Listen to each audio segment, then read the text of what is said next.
Welcome to this edition of At the Mic. I'm your host, Keith Malinak. Josh Parker was selling maple syrup at the age of 15. His life story is next. First, let's have a chat about one of our founding fathers, John Adams, and the coffee that's named in his honor over at AmericanPrideRoastersCoffee.com. See, John Adams was such a complex person as Vice President and President of the United States. He was often a man without a party.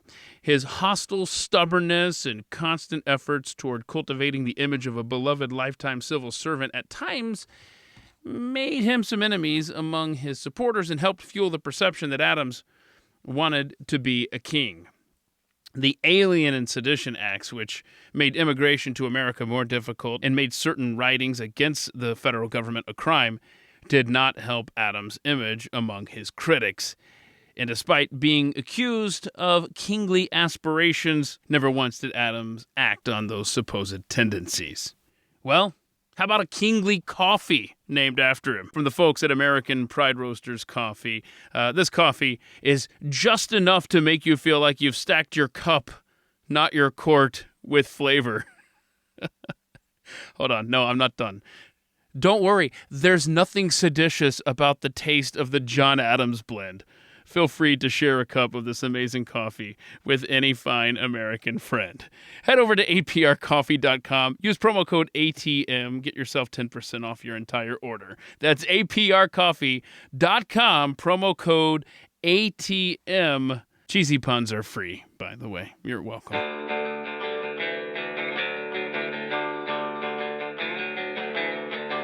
You're listening to At the Mic with Keith, an independent podcast production. Josh Parker is my guest on this week's edition of At the Mic. Josh is in his early 20s. He's already started and sold a business that had connections to Walmart and Costco. He's pursuing other ventures as well. The young man never rests. He's now married, is a young father, already has a story to tell. And this week on At the Mic, he tells us that story. So let's get to it with Josh Parker on this week's edition of At the Mic. Here with my guest today, Josh Parker. If that name sounds familiar, it's probably because you've tried, and if you're like me, absolutely enjoyed Parker maple syrup. What's up, Josh? Thanks for coming to town, man. I appreciate it. Thank you very much. Thank you for having me. Absolutely. Okay, so we've got a lot of ground to cover. Because I guess what year was it that you were on Glenn Beck's radio show? And at the time, I worked with that team over there. And I remember you coming to New York City in Manhattan. Yeah. And we were like, this young kid is awesome. And you've got a lot of news to report, not only in a professional sense, but as far as your family and all sorts of good stuff that's happened to you. When was that? It's 2015. 2015? 2015. Okay. A lot has happened in your life since then. Why don't we start at the beginning of your life? We'll work our way up here. Yeah. So you were born in New York State. Whereabouts? Way upstate. So I was way up on the Canadian border, about an hour south of Ottawa. So just as far north as you can get in New York State. So it's not even close to being like New York City up there. It's two different worlds. It's really two different worlds. I mean, even if you look at the electoral map, it's like everything's red, and then you have three cities of blue. You know, right. But yeah, no, it's a totally different world. Farms and right outside the Adirondack Mountains, and so it's beautiful. So you were born and raised up there. You spent your entire childhood in the upstate. Yeah, I grew up in just a regular middle class family in upstate New York.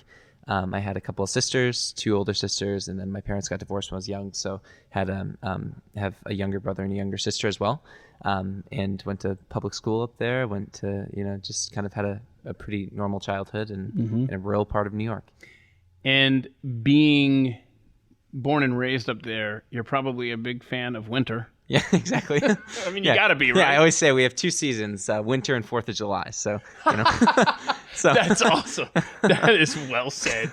Okay, so as a kid, did you have any idea what you wanted to do professionally? Like, man, when I become an adult, I'm going to do blank. Because if I'm not mistaken, and I'm just trying to remember from when we first met you, sure, 6 or so years ago, you weren't introduced to the maple syrup world until much later, correct? Later in my life, yeah. So I Growing up, my dad had a small business.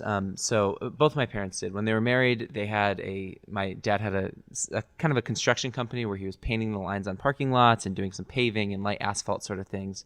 My mom and him had started a restaurant together. They had a coffee shop. My dad's really into music, so he had a music store. And so they had all these businesses when I was they got divorced when I was 4, almost 5. And when they got divorced, it was a pretty bad divorce in a lot of ways. And so every business except for the parking lot business went out of business during the divorce. Yeah. So all of them went out of business. And so I saw that, even the parking lot business went into reorganizational bankruptcy at that time. I mean, it was a pretty dire situation. And so out of that, my dad continued to grow. He got a big, anchor customer just by the grace of God close after that really began to make his business grow. But my mom went a totally different path. She went back to school. She became a guidance counselor at a local public high school that has like 20 to 30 kids per grade. So, just a totally different path. So I got to kind of see it in the beginning of what it was like, the worst parts of owning your own business and how hard that is on a family and a marriage and everything else. And then I got to see my parents take very different paths. And, even through all those trials, I still knew that I liked my dad's path more than my mom's path. My dad, if money was tight or if whatever, he could lean into it and go work the weekend, take another job on, go do the, whatever he wanted to do and make a couple extra bucks to get the family ahead or get us to where we needed to be. My mom, working at a state job at a state school, what are you going to do? There's nothing more you can do. Your salary is your salary. And, you could go get a second job, but that was just a different world. And so I liked the fact that my dad could have a greater impact on a day-to-day basis on his career and his livelihood and his family than my mom could. And so so when I was young, I definitely, I thought that I wanted to go into business in some way. And then, that kind of evolved into Parker Maple by the time I was 15. It's no surprise hearing you talk this way about your dad specifically. Yeah. Like you list him as having had the biggest impact on your life. Yeah, yes. You've touched on it somewhat there. Yeah. Tell us a little bit more about the impact that he had. Was it pretty much in a business sense or even beyond that? Yeah, it was beyond that, of course. He was spent a lot of time with him throughout my childhood, going to job sites and seeing that kind of world that he was living in. And my dad is a old school guy. I mean, he is like from a generation of like his dad was also a very tough guy. Grew up, his family never had a car, deep poverty, and so my dad is tough. He's built a construction business, but he also is soft and kind, And so I learned a lot of both of those things. When I started Parker Maple, he was the one that supported me through that. Oh, wow. Every step of the way was, there with me through it to make sure that there were tons of ups and tons of downs. I bet. And he was there on both sides of those. So I can't imagine. It must be the most terrifying, yet the most thrilling feeling in the world to own a small business, huh? Yeah, I think it is. I think people, this is why people sort of get addicted in a way to having it.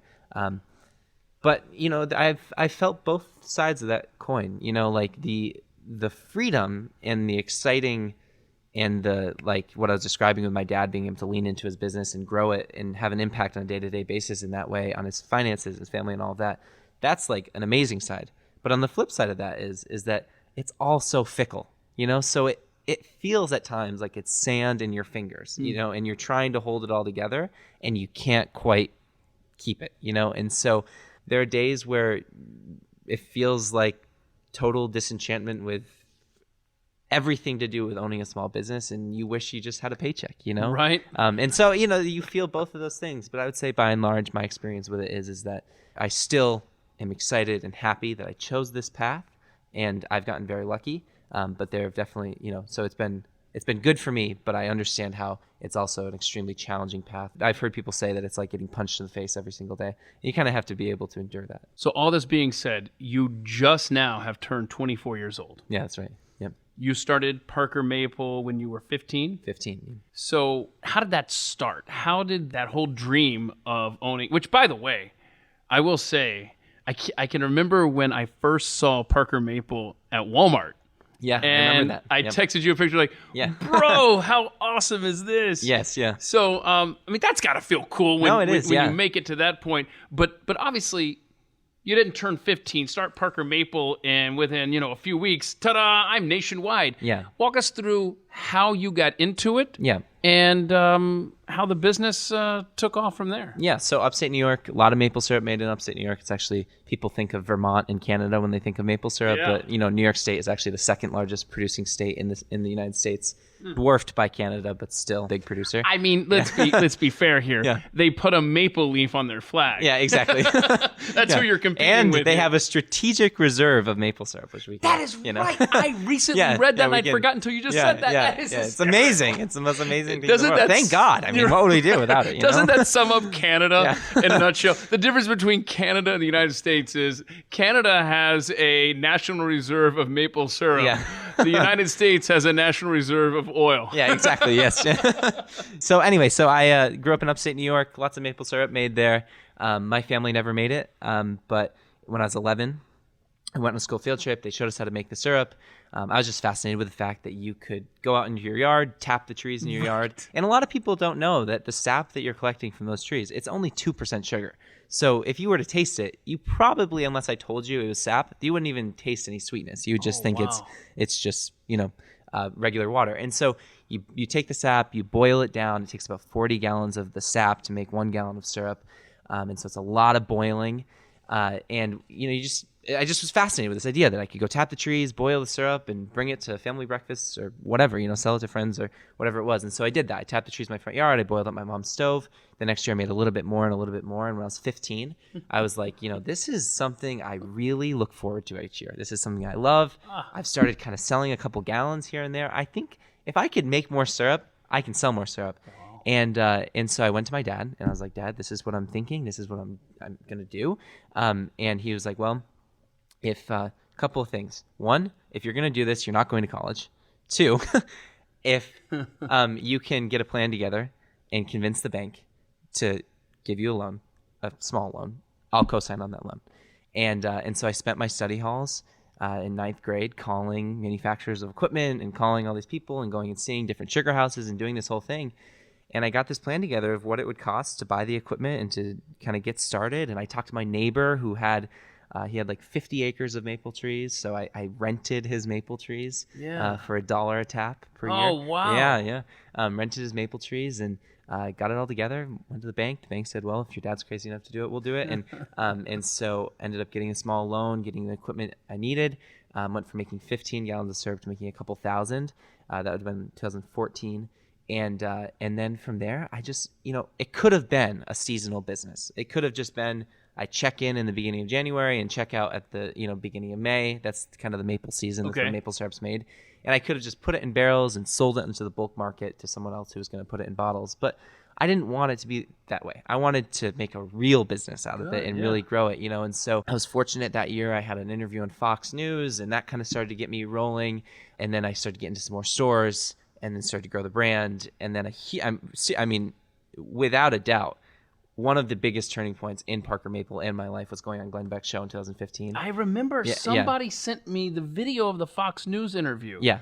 I put that in front of Glenn, and Glenn wanted to have you on. Wow. You came to Manhattan. Yes. And if I'm not mistaken, and you would know better than anyone, it feels like during the interview with Glenn, almost like Glenn convinced you to not go to college, right? Yeah. Like, in other words, your dad had already said, you're not going to college. Exactly, yeah. But it was almost like you were still kind of 1 foot in, I was, 1 foot out. Okay. I was, yeah. He was. No, Glenn was like, why would you go to college? Exactly. And I did go to college I ended up getting a scholarship, so it was a little bit of a different situation. Sure. But like I did, and I went to a local college for 1 semester and then left. And I think that was probably the best decision I ever could have made. That's so cool. But Parker Maple, give us the development on that, because recently your connection to it has changed significantly. Yeah, no, it has. Yeah, no, definitely. So that kind of, what I was just telling you, led us up to starting Parker Maple, beginning to sell to some customers. But the next kind of big turning point for the company was I rebranded it, new logo, new everything, which was a huge step. And then immediately after that, I got super lucky and got onto the show Shark Tank. And when I got into the show Shark Tank, that just began to catapult the brand forward. We got 6,000 orders the first night that I was on the show. Had at that point a great customer base. I wouldn't say that it got me into stores, but it definitely got me meetings with buyers who were more accepting of the product. And all of a sudden, we got into thousands of stores across the country and began to grow. And it was like, in that moment, I thought that growth was never going to stop. I thought we were going to the moon, and it was just a one-way ticket, And what ended up happening was, for about a year or so, that was the case. It grew exponentially. We moved into a beautiful 15,000 square foot facility. We had a couple dozen employees, starting to hire not just like working class guys to help with production, but starting to hire like real experienced CPG folks. And then everything began to get more challenging. Like all that growth started to constrict cash flow. And I went out to raise some money and it didn't go as I planned. And there were all of these challenges. And I was selling to Costco at the time, and Costco ended up not paying us for some of the product that we shipped. And there was major problems that happened in this 2018 year. And I will tell you, this, not very many people know this. I met with a bankruptcy attorney that year because I thought the company was going to go bankrupt. And it was awful. I mean, you mentioned the Costco situation, and that was actually, I was going to have a follow-up question, and you just basically spelled it out for me. You weren't paid. I was sitting here thinking, when you run a small business, are you not effectively now? Because people look at small business owners or business owners and just say, "Look at you, you're controlling your own destiny." That's really not the case. Yeah. Because aren't you actually dependent on so many other people and other companies for coming through? And then you said the Costco thing, and I thought, exactly. Yes. You're having to depend on other people, and so you're really not as independent as, in theory, you feel like it, right? No, definitely. If a customer doesn't pay you, or if you don't, if you don't do something that you think you're going to do, which depends on other people helping you do that, it's a scary thing. It's really, ironically enough, it's almost like, for lack of a better way to put this, you're kind of a cog in the machine. Yeah. You're not independently off to the side. Look at me, I'm an independent business owner. Yes, yeah. Instead, there's a bunch of gears, and if one of them gets hung up somewhere along the line, then it messes you up. That's exactly right. Yeah. And that's the feeling of having sand in your fingers. Nothing else, I think, portrays that feeling more than that, where you just feel like you have it now. I have the Costco relationship. I have the Shark Tank thing. I have the whatever it is, and you're just watching the sand go out. And then you have something lucky happen, and all of a sudden you have a bigger sand heap in your hands, and you feel a little bit more confident. But still, it's always that feeling of when is the sand going to fall out of my fingers? Man. Yeah. Okay, so the trouble is back in 2018. 2018. Okay. Yeah. So then what happens with because you end up selling the company, right? Yeah. So I stuck with it that summer. Really challenging summer, personally and professionally. Obviously, the business was in a really tough spot. I had to get lawyers involved. Had to figure out how to kind of navigate this whole situation. And at the same time, I was 15 when I started Parker's Maple. I had went on national news. I had went on Shark Tank. I was, been featured in local newspapers and all of these things, which, in retrospect, not all that big of a deal. But to me, it was my identity. My identity was truly wrapped up in Parker's Maple, which isn't healthy. And I would always try to never do that again with anything else. But now you're 20 years old dealing with bankruptcy stuff, huh? Exactly. Yeah. So I was, exactly. And the problem was, it's just, my identity was wrapped up in it. And I truly felt like, if Parker Maple dies, does Josh Parker die? Not like in a morbid sense, but really what happens? And so it was kind of a summer of mourning and being really scared. And then we ended up getting through it. We at the fall, my goal at that point was to get it back to being profitable, so I could generate cash flows to keep us going. And by the fall, I was generating cash flow again, profitable. And then the next January, got into Walmart, and again, another little step up. Right, you know? right. It's a roller coaster. It's huh? a roller coaster, and so we got into 3,000 Walmarts, and it just That's began to cool. roll us forward. That is so cool, Yeah. man. Which, by the way, the cotton candy. I mean, that's still available out there, yes? Yes, it is. Yeah, okay, of course, okay. yeah. So, are you still connected to the company then? Like, how did it come about that you sold? Did Sorry, somebody I'm being a approach little you? long-winded on all Not the, at all. all the Not at all. I just don't trials know- and tribulations. Yeah. No, I just don't know the order to ask all these questions. No, I know. you Yeah, no, it's good. So I got into Walmart, got the company growing again. We got very lucky in a lot of ways, and ended up in January of 2020, right before COVID, began talking to a company who was a larger maple syrup company based in upstate New York.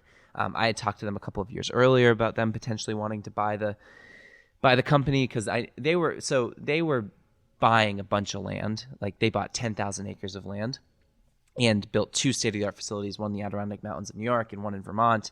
And in order to get in order maple. to make a lot of maple syrup. Uh-huh. Exactly, yeah. And so that was their whole thing. And they had actually not sold very much of their syrup that they had been making for years, because they just were warehousing it all and expecting that some point in the future they would get enough distribution to sell it at a higher price. Or maybe than a just bulk. national contract from the country of Canada. Exactly, yeah.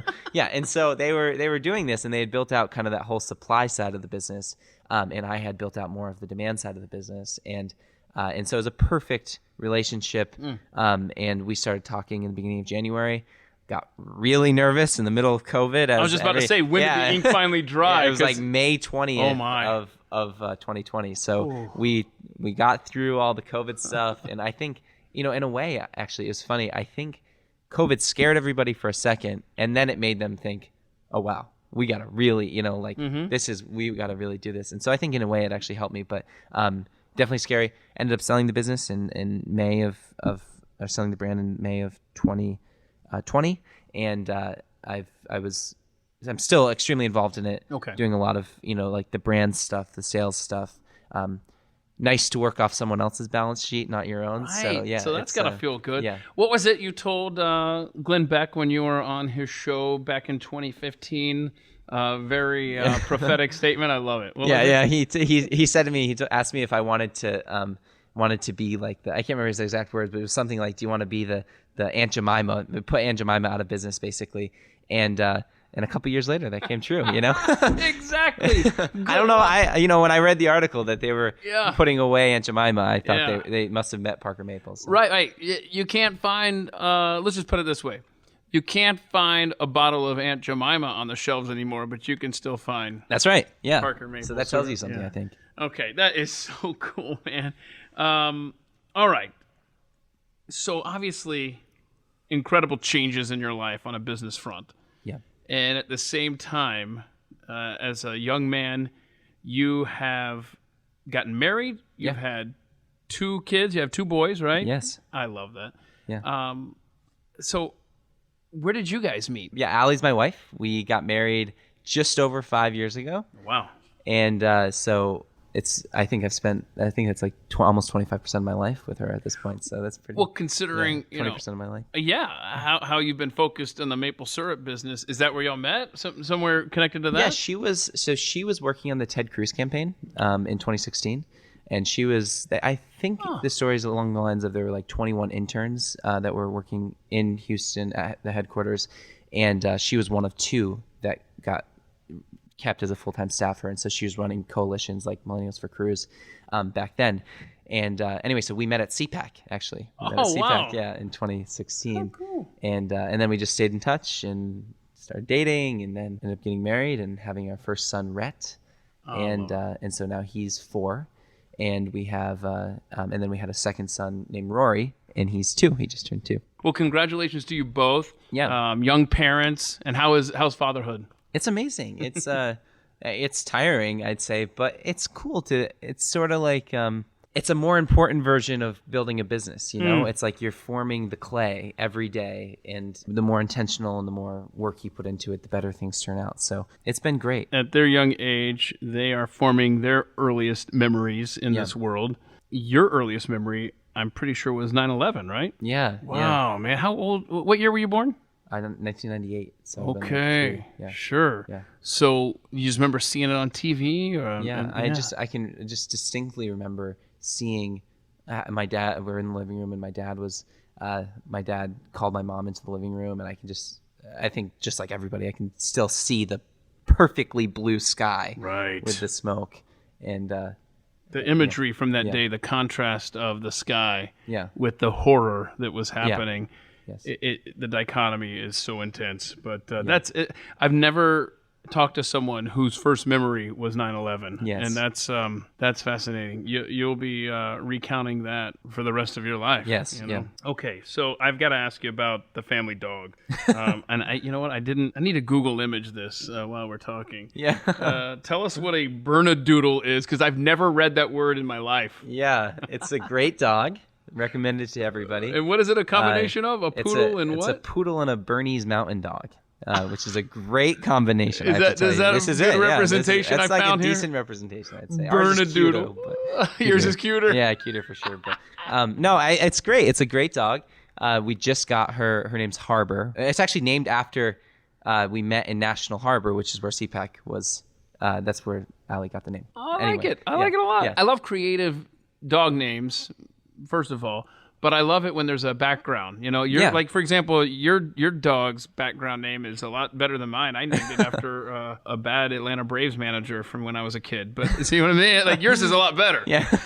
yeah, exactly. I don't know if it is or not, but it's okay. Yeah. So I love that. You guys got this connection, to National Harbor. Yeah, we got the dog in July, so she's still a puppy chewing everything.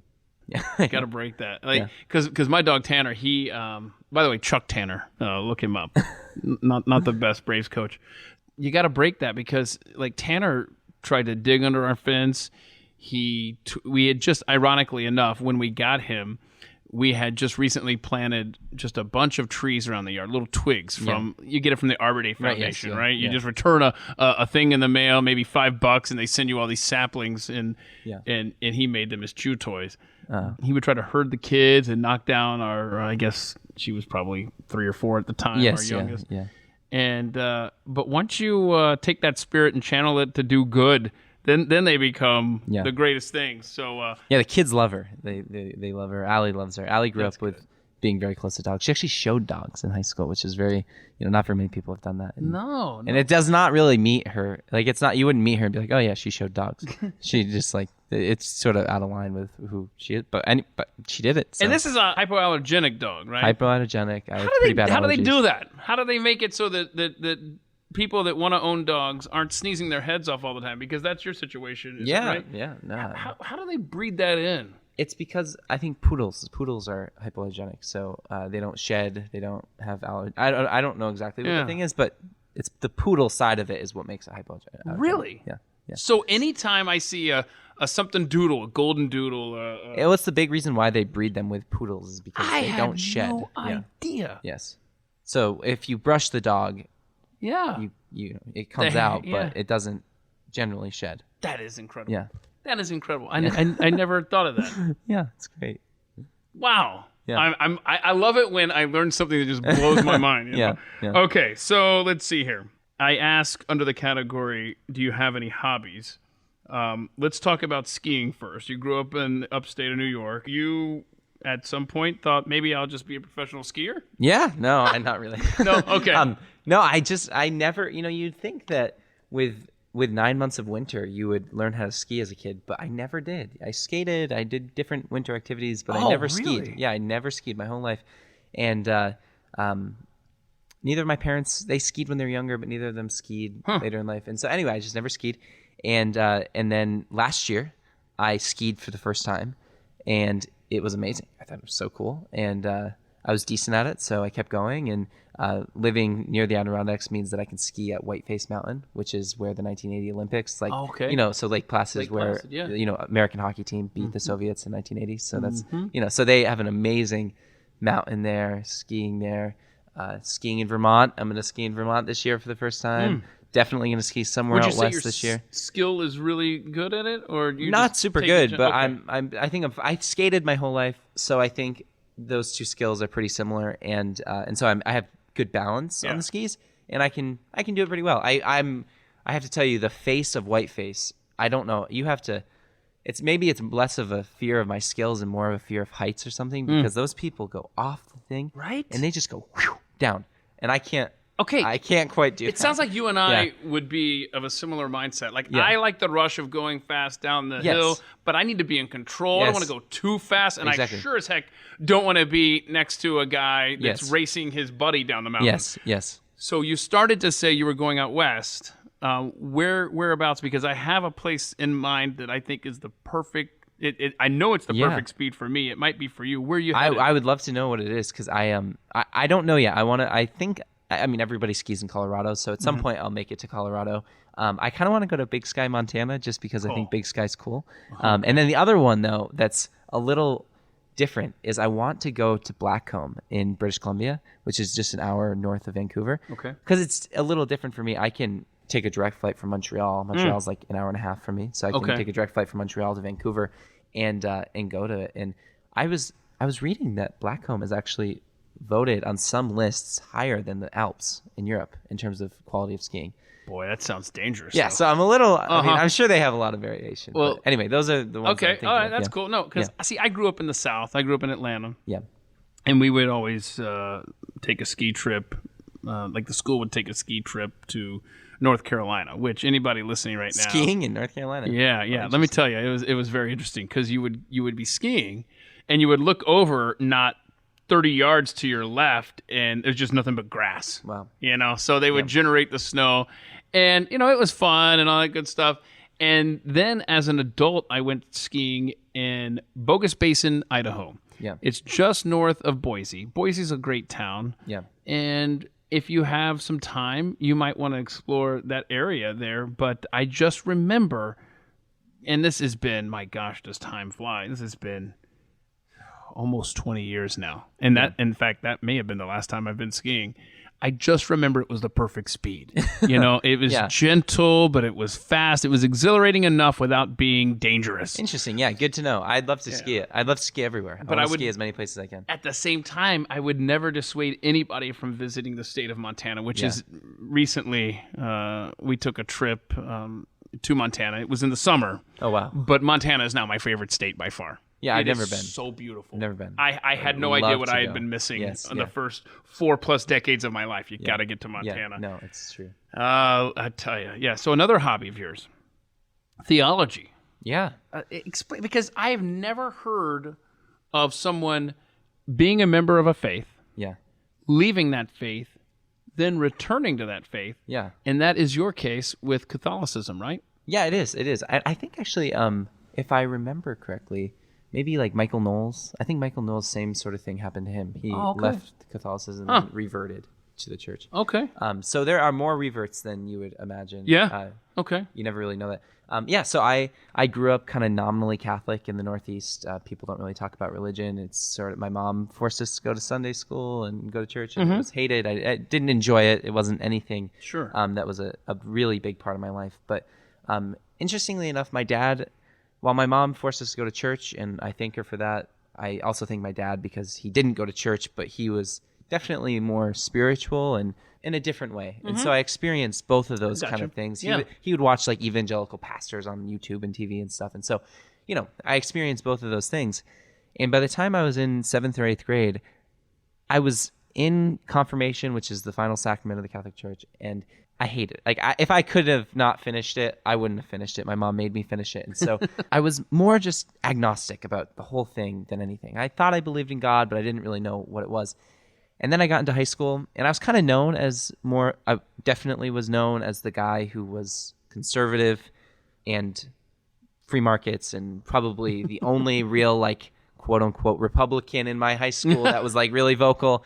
And so then what happened was, of course, I was on the side of talking in English class and history class and politics about politics with people who didn't believe in God and were also on the other side of the fence politically from me. And so I was like, okay, these people that I don't agree with politically also don't believe in God. Where do I stand on the God issue? And so I began to kind of think about it more. And that's when I went really hard into thinking the Catholicism of my younger childhood was not the real way of Christianity and not anything like that. And went very much along my dad's path of evangelical pastors and kind of like became evangelical, I guess I'd say. And that's where I learned it. But at the same time, I was still kind of going to mass every so often because that's what I knew. And then when I was 17, I had this feeling of like, if I was going to serve God, and if God's real, then I ought to give my whole life to him. And the only way that I knew that was or the most extreme way that I knew how to do that was to become a Catholic priest. And I went to a priest discernment camp. I really discerned the priesthood for a little while. Wow. And it was more along the lines of, I want to give my life to God. It wasn't the biggest reason why I never did it was because I could never get convinced that I should be Catholic instead of evangelical. And then when I got into pretty involved in Republican politics, like my last year of high school and a couple of years after, and that whole world is evangelical. So I just fell more and more into evangelical, and then Allie was evangelical, and so we actually got married by a non-denominational pastor, which, if anyone knows anything about the Catholic Church, it's not even a marriage to get married outside of the Catholic Church. So, that was how far along I was. And then I met this guy I was speaking at a conference in Atlanta, actually, and I met this guy who had grown up in a very charismatic evangelical family. His mom had actually been Catholic and had converted, and he had been discerning at that point for like 4 or 5 years what walk of faith he was going to take, and had went from kind of being, evangelical growing up to agnostic to really evangelical again, got married and all that. And then I say this, of course, I'm sure he prayed his way in too, but he thought his way in this really interesting way into becoming, after 4 or 5 years of talking to some of the brightest and best people, ended up becoming Catholic. And I was like, it blew my mind. Sorry, this is a really long-winded response. No. It blew my mind that somebody I had only met smart people who had went from Catholic to evangelical. I had never met anyone who had thought their way into the Catholic Church.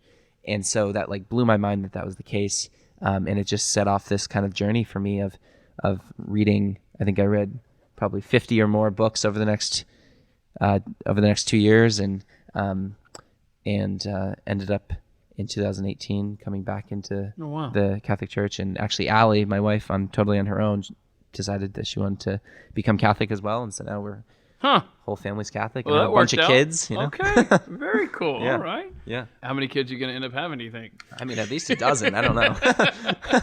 No, I'm just kidding. Well, you're off to a good start. Yeah. Off to a good start. That's good. Okay, I got to know how a kid from the upstate of New York lists Texas country music as his favorite musical genre. Yeah. For real? Definitely. It's funny. Allie, my wife, is from Texas, and so she always thought, she was shocked the first time that she visited New York, and there were people wearing flannels and listening to country music. And people, it's just like, it's sort of just like here in a way, in upstate. All right. There's a portion of it that is, of course. All right. That's cool. A lot of rednecks and, I love it. Yeah. I love it. That's really cool. Okay. The last book you read was Snowball. It's about Warren Buffett? Yeah, his biography. Oh, okay. Is that pretty good? It was great. 700 pages long book, but it was a great book. Really good. And even though I've read a lot of business books and I think about these things quite a bit, I didn't know anything about Berkshire Hathaway or Warren Buffett before this. And so I'd gotten exposed to him somehow. And then I was like, I'll read that. And I ordered it. Much larger than I thought it was going to be. And but then I started to read it, and I liked it enough that I ended up finishing it. Yeah. Okay. I mean, because I'm through my wife's family, we get to Omaha, Nebraska. Oh, interesting. All the time. Love to go. Yeah? Yeah. Yeah. That's another city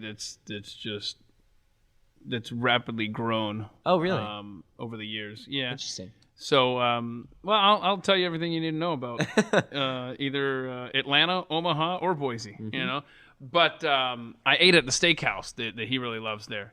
I mean, it's good. It's not like, because what I want to tell you is, while you're here in Texas, it's totally worth, I've told people this before, because they're staying in Dallas, whatever. I'll say, look, eat a really big breakfast, then start driving from here to Amarillo. By the time you get there, it'll be time for dinner, right? And then you're going to have the steakhouse. It's called the Big Texan. Okay. And it's in Amarillo. Do you remember the movie The Great Outdoors, John Candy? No, okay. So there's a scene in there where he eats this 96-ounce steak, I believe it is. Wow. And if you eat the whole thing, then they give you your meal for free. And you have to eat it in an hour. Wow. I mean, they give you everything. You have to eat the potato and the salad and all sorts of stuff. But it sounds like a touristy niche thing, which it is with the giant, Big Texan out front. And they give you a souvenir cup. But I'm telling you, it is the greatest steak ever. And I don't know how I can take you talking about a book about the life of Warren Buffett and turn it into you got to get to Amarillo for steak. But anyway, there you go. I would just highly recommend the Big Texan up in Amarillo. But recently I read an article about a hamster. Did you see this? Where the hamster just randomly chose cryptocurrencies to invest in. And you should see this chart. The hamster, its rate of return is off the charts, right? And then underneath that, just a little bit under, is Bitcoin. And then way down here is the stock exchange. And let's see, you got the Dow, you got NASDAQ, and then Berkshire Hathaway is way down here. And I'm like, bro, is this hamster really a better investor than Warren Buffett? Yeah. Anyway, but no, he seems like he's lived a very interesting life for sure. Yeah, he has. One statistic that I remember distinctly from the book was that if you had invested in the S&P 500, and maybe people know this already, it was a little bit of a shock to me, the impact of compounding returns. But if you had invested in, I think this was in his 2015 letter, so it had been 40 years of Berkshire Hathaway. If you had invested $1,000 into Berkshire Hathaway, these numbers could be wrong, but I believe it's roughly right. $1,000 into Berkshire Hathaway, which had on average a 20% return for that period, versus the S&P 500 that had about a 10% return in that period. It would have been $1,000 in the S&P 500 would have been about $400 and something thousand. And I was like, okay, so that's good. The difference between 10% and 20% compounding returns ended up with that $1,000 being worth like $97 million. What? After that period. And what year would you have had to invest that in? I think it was 65 to 15. Oh my gosh. Yeah. I will just say this. Definitely listen to Warren Buffett's stock advice over my stock advice, because that is, wow. I don't have quite that successful of a track record. That's for darn sure. Again, I ask, upstate New York guy, his favorite book is Gone with the Wind? Gone with the Wind, yeah. That's a fascinating answer. Now, I've never read it. I've seen the movie. Yeah. And, of course, growing up in Atlanta, everything was Margaret Mitchell this. Oh, interesting, That. Yeah, so, right, yeah. How did you get into that? How did you even decide, I'm going to sit down and read this book? I was in high school. We had to read a book over Christmas break. And I had thought that I had already read Gone with the Wind. So I thought it was a book that I already read. And so I selected that one. And I ordered it. And it got to my house. And I was like, that is not what I read. The book. Oh, my God. And I was like, oh, gosh, I have 2 weeks to read this. Because that's a big book, It's like 1,000 pages. Yeah. Was your teacher, A, stunned that you chose it, and B, that you made it all the way through? I don't know if he was or wasn't, but it was a big book. And so I ended up starting to read it. And liked it, and ended up reading the whole thing. And actually, for a long time, it was like one of my proudest accomplishments that I actually made it through 1,000 pages of a book. Wow. Yeah. Wow. So, which made it actually, that was probably why it's my favorite, because it was like just at the end of it, I was like, wow, look what I've done. I have accomplished this. Yes. Like, did you end up having this appreciation for like the antebellum period in America or the Civil War, or was it just a book standalone for you? I loved the war parts of the book. I didn't love the middle section. Is very much like a soap opera kind of. It's much more like lovey-dovey sort of stuff. But the beginning, like the first 300 pages and the last 300 pages, great book. Middle part you could skip, but as long as we're talking about books that maybe you wouldn't on the surface think that you would like. Yeah. It's just so funny you kind of described it that way, because you mentioned one of your son's name is Rhett, is Rhett. Rhett Butler, yeah. Is that where that comes from? Well, not really. Allie had it on her list of names that she liked, and then I was like, oh, Rhett Butler is such an interesting character. Okay, that's what we gotta do. Yeah. And get this, Josh, that's not even where I was going. I was going with Rory. Oh, interesting. Because there's a book called Captains and the Kings that I would highly recommend. And there's a character in there named Rory, and I thought of him when I saw that was one of your son's names. Yeah. And it's similar in that, sure, there's some soap opera stuff in this book. Yeah. But it really helps you to look at the world we live in through a completely different lens. Captains and the Kings, go and read about Rory. Interesting. And see what you think. But anyway, so that's not where your Rory comes from. That's not where our Rory comes from. We're going with an R thing. But the third, if we have a third boy, it'll be, I don't know what the next name is. Because those are great names. Rhett, Rory, and I don't know, maybe mix in a Ronnie. Yeah, Ronnie. I don't know. Exactly. I mean, that's the only name I can think of with an R. Yeah. Okay, so explain why you've eaten so much spaghetti in your lifetime. Yeah, my mom. It's a well-known fact. I'm not getting in trouble by saying this. She is not the best cook. She doesn't like to cook. She doesn't cook very often, and when she does, it is some variation of extremely cooked chicken with some very like Montreal steak seasoning on it or something, or spaghetti. And so those two things are what I ate a lot of, and still to this day, spaghetti's like. I love spaghetti. I mean, it's like my comfort food. It's like, but I have eaten a lot of spaghetti. So, yeah. That's awesome. Yeah, Allie's a much better cook. Allie's an amazing cook. She cooks every night. So I don't eat that much spaghetti anymore. That's great. Okay. So I asked the question, what are some talents that you have that maybe people don't know? I mean, it sounds like you've just kind of discovered or manufactured a talent with the maple syrup, and that turned that into literally a business. Yeah. So what's this new thing you're involved with now? Are you able to discuss this new venture of yours? Yeah, of course. Because it has nothing to do with maple syrup. It has nothing to do with the maple syrup. I feel like after you explain to us the next venture for Josh Parker, I feel like you're going to be the kind of guy, well, almost like a Warren Buffett, where you're probably going to have your hand in so much stuff. No one's going to be able to look at you 30, 40 years from now and go, oh, yeah, he's the syrup guy. Yeah. In other words, I have a feeling, and this is just my gut, based on your drive and ambition and your passion, that you're going to have your hand in so many things that aren't even remotely connected to each other. Yeah, no, it's that. I have this, so this is one of my first times talking. This is definitely the first time publicly that I've talked about this. And I haven't really told that many people that I'm doing this because it's so weird. And, it sort of is like almost a little weird for people to place. But anyway, so last year, in April of last year, I started a company building fiber optic infrastructure. So putting fiber optic lines in the ground or in the air, connecting businesses and homes to each other. And it's an extremely different business. One thing about the food business is it's an extremely glamorous business. I can go, we're in Dallas right now. I can go into Sprouts, Walmart, probably a handful of other stores and find our maple syrup. It's cool. I got to go on Glenn Beck. I got to go on Shark Tank, got to do all these things. And that was great. But then you look inside of almost every food business, and believe me, I know a lot of food businesses, and almost none of them are making money. Almost every single one is losing money. And so the whole idea it's almost like a tech stock. Like you're raising money from investors, growing your business, growing your brand, and the only way you make money is if you sell your business. I got very fortunate, sold the brand. But when I started to think about after I had Parker Maple for so long, and that was my North Star, and I thought, what am I going to do next?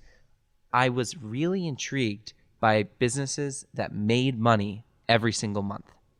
They just generated cash flow. They were a real good old-fashioned business that you could hold on to and build, forever. And so my dad is in construction, like I said, and so there was a little bit of a connection there. I met a guy who was in the fiber optic space, and I started to go to some of his sites to see what it was like, and I was like, gosh, and I began to see some of his numbers of what he was doing. Hey, it's going to get built. I'll build it. Okay, so I failed to stipulate this on the email that I sent. I asked if you could go back in history and meet one person. I've got to start telling people going in you're not allowed to pick Jesus? That's a great one. Yeah. I'm not arguing I know the it answer. is. Like when you asked it, it was like I thought of some people, but I was like, well, none of those people. Of course, I have to meet the Lord, who right. it's like, yeah. Yes, absolutely understand that. Yeah. But if you, let's say you got to meet Jesus and mark that off of your list of historical people to go back and have a conversation with, you got to pick somebody else. Yeah. Who would have been on this answer if not for Jesus Christ? Putting you on the spot. Sorry. Yeah, no, it's fine. I think I would probably want to meet either an American founding father or Thomas Aquinas. Yeah. Oh, interesting. Yeah. Now I'm gonna further put you on the spot. Yeah. Is there a founding father, if you had to pick one, that you would pick? Probably Jefferson. I think he'd be the most thoughtful. I'm telling you. I would love to have beers with Jefferson on one side and Franklin on the other, huh? Exactly, yeah. Oh my gosh. Yeah. I love it. You have a very noble goal of raising virtuous kids, which is so important to this world, but so difficult in this world, huh? Yeah, it's super hard. We actually, so as I said, I went to public school in upstate New York, and there used to be a small Catholic school in our town, but of course, like every other Catholic school, they're all closing, and so we lost our only other option to public school. And so we worked pretty hard with a group of parents to start a little classical school. Smart move. And so we just got started this year. This past September was the first year, 18 students, 2 teachers. Wow. Classical curriculum, really beautiful stuff. And so we're trying to build that up and see if we can have enough growth with that to keep it going. And yeah, it's a scary place. I mean, like, especially in, I don't know how it is in Texas, but in New York, I mean, you've got Common Core plus this just insane amount of like the sex ed and all the stuff that they're doing. It's a tough environment for I don't envy young parents like yourself for all of the stuff that is thrown at kids these days. Yeah. Whether it's, like you said, whether it's the curriculum or the insanity of the gender stuff, the social justice constantly being thrown at you. But in a time of this COVID mandates and masks and are you vaccinated and all this stuff, my gosh, I just want to raise my kids to be decent people. Can you back off, please? Yeah, right. Yes. I can't imagine having to raise children these days that are that young and that impressionable that you are constantly having to be on guard. I'm in a situation where my kids are all teenagers. They were homeschooled and you know, they have a head on their shoulders and they can see this stuff coming. But your kids were homeschooled. Yeah, that's amazing. We were going to homeschool. Well, we still might homeschool. End up, you know, depending on what happens at the school. But we were going to homeschool if this didn't work out. Yeah, well, and see, there's things that we take advantage of where, in addition to the homeschooling curriculum, there are these co-ops similar to what you're talking about for more extracurricular things like photography or ballet or band or stuff like that, theater. Yes. So there are so many options out there, at least in my neck of the woods and hopefully in yours as well. Yeah. But you are definitely on the right track of finding like-minded parents. How many parents are a part of this co-op you're talking about? We have 18 students right now. Okay. So 18 students. See? Yeah. Look at that. K through 4. And by the way, if you're considering homeschooling your kids and the best comeback that somebody that thinks you shouldn't be doing that is that you're worried about their socialization. Exactly, yeah.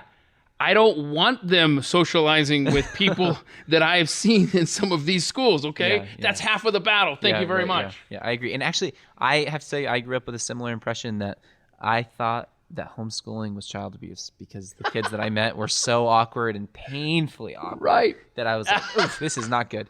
And but now you look at it the other way? Now, public school is child abuse? Yeah, it is. Yeah, right. Yeah, exactly. That's a good point. But now I've met so many people who you would never know that they were homeschooled in a, you know, in the sense that I was just talking about and being weird or well, that's how it was when I was a kid. Yeah. You know, like they were the quiet ones, the pale ones, the ones in pioneer clothing. Yeah. You know, it's absolutely not the case at all anymore. It's not, no. Yeah. And if you're listening to this and you can homeschool, it's going to start off tough. but it's ultimately very, very rewarding. Yeah. Yeah. I think a lot of people had an interesting taste of that during COVID too. Exactly. Yeah. Exactly. And the numbers actually show that the kids aren't going back in many cases. Yeah. I remember seeing a chart of Wisconsin. Homeschooling numbers went through the roof, you know? Yes. And so it's, I think that is one of the unintended consequences on the plus side. There's very few from COVID and the lockdowns and stuff that could ultimately be helpful in the long term. I don't know that we're ever going to get to the point where the negatives from the lockdowns and the mandates and stuff are going to be outweighed by the good things that snuck through, but that is one of them. Yeah. One of your favorite apps is the Wall Street Journal app. That's that is a Josh Parker answer right there. That's so cool.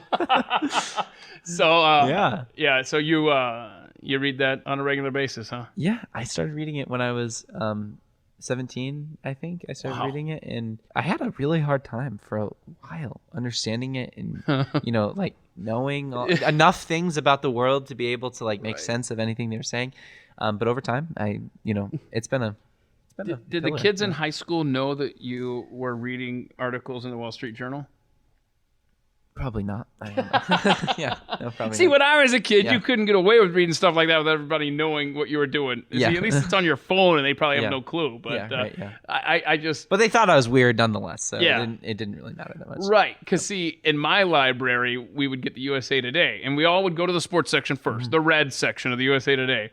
But, I mean, I read a little bit in the green section, the money section a little bit, but you don't want to... You look around, make sure that your friends aren't around. Wait, what's he doing over there? Now, I'm like you. I didn't understand what I was reading, and obviously it didn't stick the way it has with you. But I don't know. Yeah. Anyway, that's fun.